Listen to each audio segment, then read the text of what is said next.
সূরা তওবা অর্থাৎ পবিত্র কোরআন শরীফের ৯ নম্বর সূরার ১ নম্বর আয়াত থেকে ১৪ নম্বর আয়াতের বাংলা অনুবাদ পড়ে শোনাবো। মাঝে মাঝে কিছু আলোচনা হতে পারে। চলুন শুরু করি কি আছে। সূরা তওবা আয়াত নম্বর ১। সম্পর্ক ছেদ করা হলো আল্লাহ ও রাসূলের পক্ষ হতে সব মুশরিকদের সাথে, যাদের সাথে তোমরা চুক্তিবদ্ধ হয়েছিলে। সম্পর্ক ছেদ করা হলো আর কি, সম্পর্ক বিচ্ছিন্ন করা হলো আল্লাহ ও রাসূলের পক্ষ হতে সেসব মুশরিকদের সাথে, যাদের সাথে তোমরা চুক্তিবদ্ধ হয়েছিলে।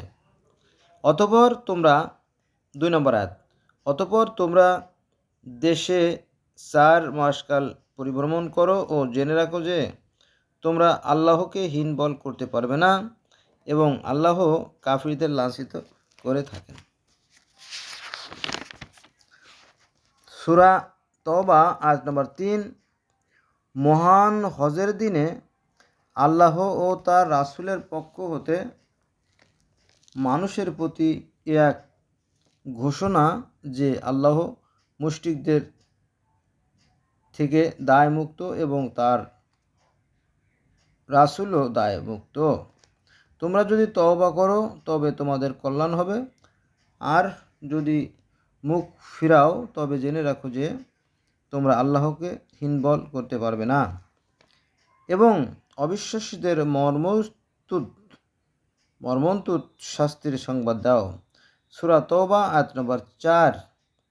তবে যেসব মুশরিকদের সাথে তোমরা চুক্তিবদ্ধ ও পরে যারা চুক্তি রক্ষায় কোনো ত্রুটি করেনি এবং তোমাদের বিরুদ্ধে কাউকে সাহায্য করেনি, তাদের সাথে নির্দিষ্ট মেয়াদ পর্যন্ত চুক্তি পালন করবে। নিশ্চয়ই আল্লাহ সাবধানীদের পছন্দ করেন। সূরা তওবা আয়াত নম্বর ৫। অতঃপর নির্দিষ্ট মাস অতিবাহিত হলে মুশরিকদের যেখানে পাবে হত্যা করবে, তাদের বন্দী করবে, অবরোধ করবে এবং প্রত্যেক ঘাঁটিতে তাদের জন্য ওত পেতে থাকবে। কিন্তু যদি তারা তওবা করে, যথাযথ নামাজ পড়ে ও যাকাত আদায় করে তবে তাদের পথ ছেড়ে দেবে। নিশ্চয়ই আল্লাহ ক্ষমাশীল পরম দয়ালু। সূরা তওবা আয়াত নম্বর ৬। আর মুশরিকদের মধ্যে কেউ তোমার কাছে আশ্রয় প্রার্থী হলে তুমি তাকে আশ্রয় দেবে, যাতে সে আল্লাহর বাণী শুনতে পায়। অতঃপর তাকে নিরাপদ স্থানে পৌঁছে দেবে, কারণ তারা অজ্ঞ লোক। সূরা তওবা আয়াত নম্বর ৭।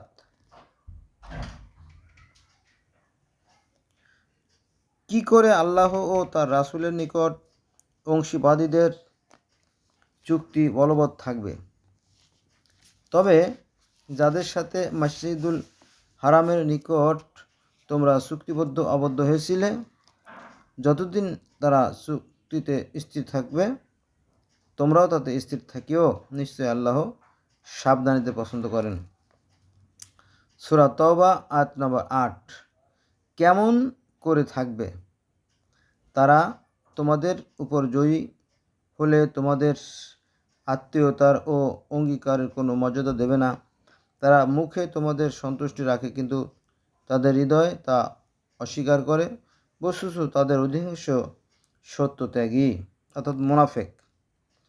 মুখে একরকম কথা বলে আর অন্তরে আর এক রকম কথা বলে, সে কথা বলা হয়েছে। সূরা তওবা আয়াত নম্বর ৯। তারা আল্লাহর আয়াতকে নগণ্য মূল্যে বিক্রয় করে ও তারা লোকদের তার পথ হতে নিবৃত্ত করে, অর্থাৎ আলেমদের কথা বলা হয়েছে। এরা ওই যে আপনার ধর্ম নিয়ে ব্যবসা করে, সেই কথা। সূরা তওবার ৯ নম্বর আয়াত আবার বলি, শোনেন কি বলছে। তারা আল্লাহর আয়াতকে নগণ্য মূল্যে বিক্রয় করে ও তারা লোকদের তার পথ হতে নিবৃত্ত করে, অর্থাৎ আল্লাহর পথ থেকে। নিশ্চয়ই তারা যা করে থাকে তা অতি জঘন্য, যা করে তা অতি জঘন্য। কারণ সৃষ্টিকর্তা তো সবার ভালো মন্দের জ্ঞান দিয়েই পাঠাইছেন আর কি, এ ব্যাপারে কোনো সন্দেহ নেই। সূরা তওবা আয়াত নম্বর ১০। তারা কোনো বিশ্বাসীদের সাথে আত্মীয়তা ও অঙ্গীকার এর মর্যাদা রক্ষা করে না, তারাই সীমা লঙ্ঘনকারী। সূরা তওবা আয়াত নম্বর 11। অতঃপর তারা যদি তওবা করে, যথাযথ নামাজ পড়ে ও যাকাত দেয়, তবে তারা তোমাদের ধর্ম ভাই। আমি নিদর্শনসমূহ স্পষ্টরূপে বিবৃতি করি জ্ঞানী সম্প্রদায়ের জন্য। সূরা তওবা আয়াত নম্বর 12।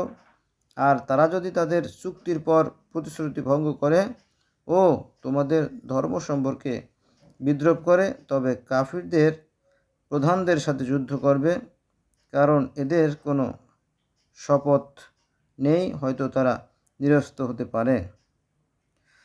সূরা তওবা আয়াত নম্বর 13। তোমরা কি সেই দলের সাথে যুদ্ধ করবে না যারা নিজেদের প্রতিশ্রুতি ভঙ্গ করেছে ও রাসূলের বহিষ্কারের জন্য সংকল্প করেছে? ওরাই প্রথম তোমাদের বিরুদ্ধাচরণ করেছে। তোমরা কি তাদের ভয় করো, অথচ তোমাদের ভয়ের সঠিকতম যোগ্য হলেন আল্লাহ, যদি তোমরা মুমিন হও। সূরা তওবা আয়াত নম্বর 14। যুদ্ধ করো ওদের সাথে, তোমাদের হাতে আল্লাহ ওদের শাস্তি দেবেন, ওদের বিরুদ্ধে তোমাদের জয়ী করবেন ও বিশ্বাসীদের চিত্ত প্রশান্ত করবেন। এখানে একটা বিষয় লক্ষণীয়, সেটা হচ্ছে যে কোরআন শরীফ তো বারবার যুদ্ধ করতে বলছে, কিন্তু যুদ্ধ করার রসদ কোথা থেকে আসবে বলেন? আলেমদের অধিকাংশই দেখবেন যে পেট পূজারি, পেট পালে।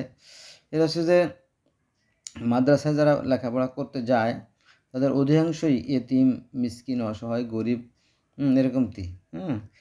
নিজে খাবার জোটে না, অনেকে আছে পেট পালার জন্য যায়। বেশিরভাগ শতকরা 90% পেট পালার জন্য যায়, আর হয়তো 5-10% লোক আছে তাদের, তাই না, মহৎ উদ্দেশ্য, সেটা হচ্ছে যে ধর্ম প্রচার করা। আর মানুষকে কিন্তু সৃষ্টিকর্তা ভালো মন্দের জ্ঞান দিয়েই দিয়েছেন।